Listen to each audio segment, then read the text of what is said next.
Setelah diserang lewat udara dengan mengerahkan Luftwaffe atau Angkatan Udara Nazi, pada 15 Mei 1940, Jerman berhasil menduduki Belanda. Situasi ini memaksa Ratu Wilhelmina beserta keluarga dan para pejabat meninggalkan wilayah kekuasaannya. Jerman kemudian menunjuk Jenderal Alexander von Falkenhausen sebagai pucuk pimpinan pemerintahan Belanda.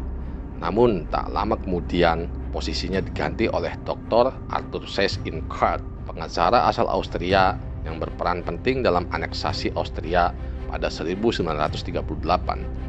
Menurut Jennifer Elforay dalam buku Vision of Empire in the Nazi-Occupied Netherlands tahun 2012, putusan Hitler mengganti Falkenhausen, seorang militer, dengan Seyss-Inquart, seorang sipil, dilakukan karena ia tahu aksinya digerakkan secara serampangan.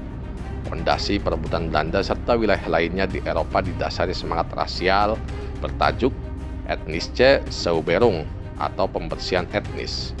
Padahal dalam bayangan Hitler, Belanda serta wilayah lainnya di Eropa yang berhasil diokupasi hendak dijadikan Continental Reich alias kerajaan benua milik Nazi Jerman. Musababnya, hingga Hitler melancarkan aksi pendudukan di seantero Eropa pada 1939, Jerman tak memiliki koloni mumpuni untuk dimanfaatkan memperoleh kekayaan, kalah dibanding negara-negara barat lain, terutama Inggris, Spanyol, Portugal, dan Belanda. Meskipun Belanda dapat dikatakan sebagai negara kerdil dalam perpolitikan Eropa, namun mereka adalah salah satu raksasa di bidang kolonialisme, tulis Foray. Hitler jelas iri dengan kenyataan tersebut. Mengganti jenderal dengan seorang sipil memimpin Belanda ditujukan untuk menutup fondasi itu. Ia hendak mengganti muka seram pembersihan etnis dengan imajinasi bahwa Jerman datang untuk membawa perubahan bagi masyarakat Belanda. Kebijakan ini terdapat dalam cetak biru Orde Baru Nazi yang meyakinkan bahwa Jerman tidak datang ke Belanda sebagai penjajah atau untuk menegakkan keyakinan politik Nazi, melainkan mencari hubungan yang lebih dekat antara orang Jerman dan Belanda, yang menurut Nazi sudah dihubungkan oleh kekerabatan rasial. Untuk menampilkan sisi yang lebih humanis ini, Seyss-Inquart diperintahkan Hitler untuk tidak menyingkirkan para penguasa lokal Belanda. Perubahan ini ditelan mentah-mentah sebagian masyarakat Belanda, terutama para pengikut Nasional Sosialistische Beweging atau NSB alias Partai Nazi Belanda. Partai yang berdiri 1931 didirikan oleh Anton Muset tidak dibentuk sesuai kompatriot mereka di Jerman, melainkan didirikan dengan meniru konsep fasis ala Mussolini dengan otoriter, korporatis, nasionalis, anti-liberal, dan anti-komunis sebagai prinsip mereka. Karena bukan cerminan Partai Nazi Jerman, sebelum Hitler mengokupasi Belanda, NSB menganggap perbedaan rasial bukanlah masalah. Bahkan dituturkan Lisbeth Rosen-Jacobsen dalam The Experiences of European Jewish Refugees in the Dutch East Indies Set Against Other Asian Destination 1933 sampai 1965 atau Jewish Culture History 2021 melalui cabangnya di Hindia Belanda yang saat ini Indonesia. Nanti seterusnya di dalam video kita sebut Indonesia saja ya. NSB turut membantu kaum Yahudi yang terusir dari Eropa untuk hidup sementara waktu di wilayah kolonial Belanda tersebut. Partai ini juga turut serta dalam membangun Netherlands Indische Steunakti atau aksi dukung Indonesia guna menyediakan perumahan bagi pengungsi Yahudi di Indonesia. Sebuah sikap yang agak lain karena tidak terjadi di banyak negara lain tempat kaum Yahudi mengungsi. Namun setelah Belanda dikuasai Jerman, NSB berubah, terutama setelah Seyss-Inquart atas kewenangan yang diberikan oleh Hitler berupa Reichskommissar pada Desember 1941 melarang semua partai politik Belanda beroperasi, kecuali NSB. Tak hanya Nasional Sosialistische Beweging yang terpedaya Hitler, tapi juga sebagian kalangan cendekiawan seperti Hendrik Collin, seorang Calvinis Belanda, lewat tulisannya yang berjudul Op the Grens van Twee Werelden atau di perbatasan dua dunia yang terbit pada Juni 1940, ia menghendaki Ratu Wilhelmina berkongsi dengan Hitler. Menurutnya, kekuasaan Jerman atas seluruh penjuru Eropa hanya tinggal menunggu waktu. Jika Belanda tak segera sejurus sejalan dengan Jerman, maka kerajaan Belanda hanya tinggal nama. berkongsi dengan Jerman dapat membawa perubahan berarti bagi Belanda, tulisnya. Pasca krisis politik dan ekonomi yang terjadi pada awal 1930-an, Belanda terpolarisasi secara besar-besaran antara kaum Katolik, Protestan, liberal atau sekuler, dan sosialis. Maka menurut Colin, dengan bantuan Jerman sangat mungkin tercipta Netherlands Unie atau Persatuan Belanda. Setelah memperoleh dukungan sebagian kalangan masyarakat Belanda, untuk sementara waktu Hitler memang memperlakukan Belanda dengan baik. Namun, kembali merujuk paparan Foray, perlakuan yang baik di bulan-bulan pertama pendudukan Jerman atas Belanda hanyalah bulan madu palsu. Hitler lantas menunjukkan wajah aslinya yang pemberang dan ganas dengan menangkapi orang-orang Belanda yang tak sepaham dengannya. Perubahan sikap Hitler terhadap Belanda dipicu karena Jerman gagal mengeruk keuntungan dari Indonesia, lumbung kekayaan negeri kincir angin.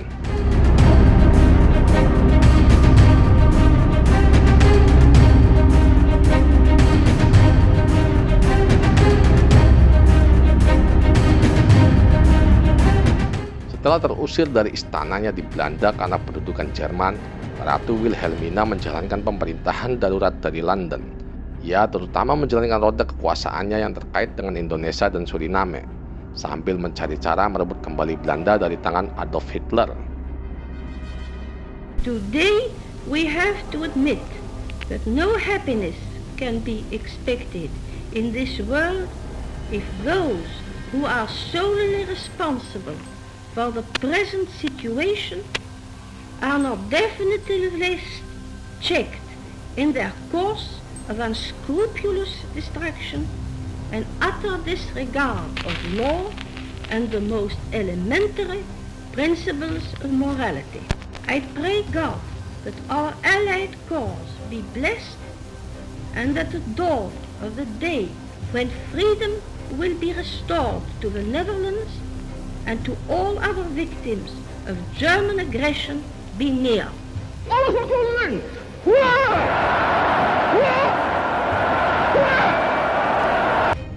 Meskipun kenyataannya orang-orang negeri jajahan alias inlander di Indonesia tidak pernah setara dengan orang Belanda dan Eropa lainnya, Wilhelmina tak tahu malu memanfaatkannya sebagai tameng eksistensi kerajaan Belanda. Hal ini menurut Alec Gordon dalam Netherlands East Indies atau Journal of Contemporary Asia volume 40 tahun 2010, tujuan untuk menjaga agar Indonesia tak direbut bangsa lain setelah kerajaan Belanda jatuh karena pendudukan Jerman.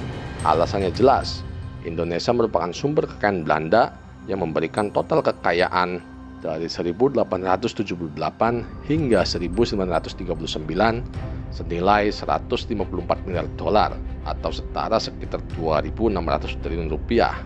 Dihitung nilai kurs sekarang 2024. Dalam Netherlands India as a Paying Proposition atau Far Eastern Survey volume 9 1940, warga biasa Belanda pun menikmati kekayaan Indonesia karena antara 1/5 hingga 1/10 dari seluruh populasi Belanda secara langsung atau tidak bergantung secara finansial pada Indonesia. Artinya, Indonesia adalah jantung sesungguhnya dari Belanda. Kehilangan Indonesia jelas dapat menciptakan bencana, kengerian tingkat tinggi yang tak mau dialami Ratu Wilhelmina dan merupakan titik lemah yang diketahui Hitler. Menurut Jennifer L. Foray dalam buku Vision of Empire in the Nazi-Occupied Netherlands tahun 2012, kemerdekaan palsu yang diberikan Hitler kepada Belanda bertujuan untuk dibayar dengan nilai ekonomi dari koloni yang dimiliki Belanda. Terlebih diyakini Hitler dan Seyss-Inquart saat itu, sebagian masyarakat Belanda yakni para pendukung NSB dan Netherlands Unie mendukung Jerman. Dukungan ini sebagaimana ditulis Michael B. Miller dalam When East Meet East atau Central European History volume 53 2020, diterjemahkan dalam arti kecil yakni dengan kesediaan Delhi Majestapits atau perusahaan perkebunan tembakau di Delhi, Sumatera Utara, membantu Jerman mengekstraksi kekayaan sumber daya alam dalam bentuk pembangunan perkebunan tembakau di Ukraina yang telah ditaklukkan Nazi dengan nama Ukraine Project. Wilhelmina tak menghendaki ini, maka dari itu ia bersiasat dengan memberikan kebebasan penuh sementara waktu bagi pemerintah kolonial Indonesia. Pada Mei 1940, roda pemerintahan Indonesia yang tengah dijalankan Gubernur Jenderal Alidius Tjarda van Starkenborgh-Stachouwer dilarang mengadakan kontak dengan Den Haag dan London sebagai basis Ratu Wilhelmina berdiam sementara. Strategi ini dipilih untuk memutus mata rantai komunikasi Belanda dengan Indonesia untuk menutup kemungkinan Hitler dan kroninya memberi wejangan kepada para pejabat di Indonesia. Tak hanya itu, pemerintah kolonial Indonesia juga diperintahkan untuk melakukan bersih-bersih di dalam negeri dari pengaruh Jerman. Ini diterjemahkan dengan ditangkapnya seluruh warga Jerman yang berada di Indonesia sejumlah 2.800 jiwa. Tak ingin ada warga Belanda di Indonesia yang bersimpati pada Jerman, Tjarda van Starkenborgh memenjarakan semua simpatisan NSB dan Nederlandse Unie cabang Indonesia yang kala itu berjumlah sekitar 500 orang. Mereka, baik warga Jerman maupun simpatisan NSB dan Nederlandse Unie, dikurung atau dikucilkan di Pulau Onrus. Saat mengetahui siasat Wilhelmina, Hitler pun perang. Lewat tangan Seyss-Inquart, Hitler membalas perlakuan pemerintah kolonial Indonesia dengan menangkapi orang-orang di Belanda yang masih setia dengan sang ratu. Mereka dikumpulkan seperti kaum Yahudi dan dikirim ke kamp-kamp milik Nazi, khususnya yang berada di Buchenwald, Jerman. Hal ini menurut Foray hendak dijadikan alat tukar untuk membebaskan warga Jerman yang disandera di Indonesia. Namun, pemerintah kolonial Indonesia bergeming. Bahkan saat Hitler menyerah dengan memulangkan tawanannya dari Buchenwald ke salah satu seminari di selatan Belanda, nasib warga Jerman di Indonesia tak berubah. Kegagalan menggapai Indonesia karena rantai komunikasi terputus serta mendapat perlawanan di dalam negeri Indonesia membuat Hitler frustasi. Kekecewaannya kian menjadi-jadi ketika Inggris dan Australia lewat Anglo-Dutch-Australian Agreement yang ditandatangani pada Februari 1941 sepakat membantu Belanda untuk mengamankan Indonesia. Dan 10 bulan kemudian, setelah serangan Pearl Harbor, Amerika Serikat juga turut membantu Belanda. Akhirnya, Hitler menyerah dalam usahanya mengeksploitasi Indonesia.